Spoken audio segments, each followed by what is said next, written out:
If you are lying in bed right now, staring at the ceiling, fighting a loud and exhausting war in your own head, you are slowly destroying the only thing that can truly save you. Meet Leo. He was 28 years old, and he was exhausted. This was not the kind of tired that a good night of sleep could fix, but a deep, heavy exhaustion of the soul. Leo was a chronic overthinker. On the outside, he looked perfectly normal. He had a decent job, a few good friends, and a small, quiet apartment. But inside his mind, it was a constant, terrifying storm. Every conversation he ever had, he would replay it 50 times. He would lay awake for hours, analyzing the tone of a friend's voice, looking for hidden meanings, silent judgments, and tiny mistakes he might have made. Every choice he faced, no matter how small or insignificant, felt like a matter of absolute life and death. He genuinely believed that by thinking of every single thing that could go wrong, he was protecting himself. Thought he was building a strong shield, but he did not realize he was actually building a dark prison. One evening, Leo sat alone on his couch. His chest was incredibly tight. He was worrying about a normal meeting at work that was still a whole week away. He had already imagined himself making a mistake, getting fired, losing his home, and ending up completely alone. His hands were shaking. He had completely ruined his own peaceful evening over a future that did not even exist.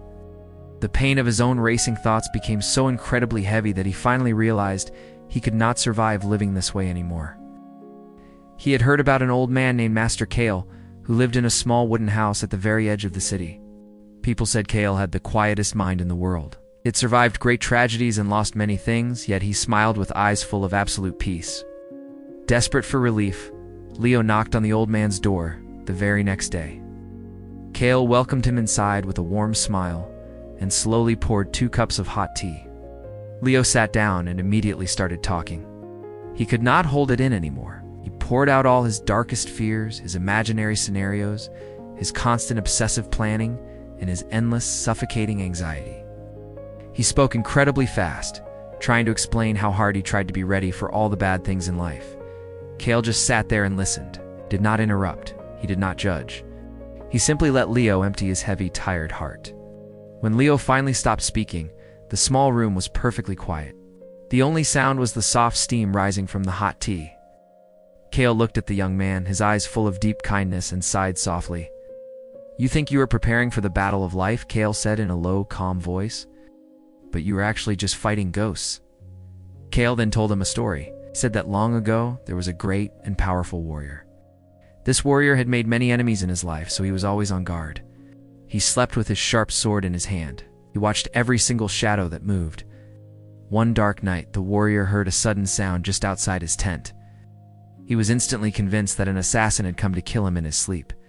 His heart raced like a drum. Suddenly, in the pitch-black darkness, the warrior felt a sharp, burning pain in his chest, and it completely took over his mind. He was absolutely sure the hidden assassin had hit him with a poisoned dart. Terrified and desperate to live, the warrior blindly reached into his dark bag, found what he thought was the antidote, and quickly drank every last drop. He sat in the dark tent, sweating, shaking, and waiting for the medicine to save his life. But as the warm sun came up the next morning, the great warrior died. When his royal guards finally found him, they discovered the tragic truth. There was no assassin hiding in the shadows. There was no poisoned dart anywhere. The sharp burning pain on his chest was just a simple bug bite. But the small bottle the warrior had blindly reached for in the dark. Terrifying panic of his own mind was not the healing antidote. It was a deadly poison he kept hidden for his enemies. The great warrior was not killed by his enemy. He was killed entirely by his own terrifying imagination. Leo sat completely frozen in his chair. Kale leaned forward, looking straight into Leo's tired eyes. "Leo, your mind is doing the exact same thing right now. You are sitting in the dark, feeling the normal pains, changes, and uncertainties of human life. But your fear is telling you it is a deadly attack. In your daily panic to save yourself, you are drinking poison, the poison of overthinking, the poison of creating tragedies that have not even happened yet. You are suffering much more in your imagination than you ever will in reality." Leo felt a sudden, sharp ache in his throat. Warm tears filled his eyes and slowly fell down his face. For the first time in his entire life, he saw the absolute truth. He was the warrior in the dark tent. His true enemies were not his boss, his friends, his bank account, or his future. His only enemy was his own unchecked, terrifying mind. Kale gently placed a warm hand on Leo's shaking shoulder. The human mind is a beautiful, powerful servant, but it is a terrible, destructive master. When you constantly think about the worst-case scenario, you are not protecting yourself from it. You are forcing yourself to live through the pain of it over and over again before it even happens. And most of the time, the terrible thing never happens at all. You are paying a massive emotional debt that you do not even owe. Leo suddenly realized how many beautiful sunny days he had completely ruined simply because he was afraid of a stormy tomorrow.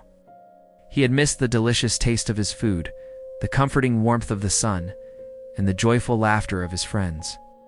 All because he was locked inside a fake future that existed only in his head. That day, Leo made a quiet choice. He did not magically stop thinking forever, because nobody can do that. But he finally stopped fighting ghosts in the dark.